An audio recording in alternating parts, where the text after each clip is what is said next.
Chaque fois qu'il passait devant cette vieille maison abandonnée, un frisson lui parcourait le dos. Les volets étaient cassés, les portes grinçaient avec le vent et un silence oppressant régnait à l'intérieur. Pourtant, un soir, poussé par une curiosité irrépressible, il décida d'entrer. Dès qu'il franchit le seuil, l'air devint lourd et froid. Chaque pas sur le vieux plancher résonnait dans l'immense pièce vide. Les murs étaient couverts de moisissures et des traces de ce qui semblait être de vieilles inscriptions se dessinaient dans la poussière. Il sentit qu'il n'était pas seul. Il monta à l'étage où le couloir semblait interminable.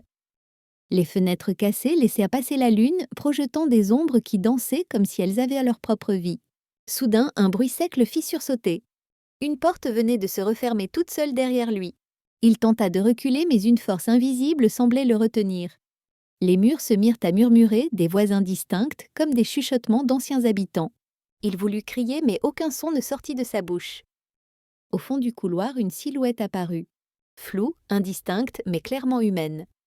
Elle avançait lentement vers lui, sans bruit, et pourtant chaque pas semblait résonner dans sa poitrine.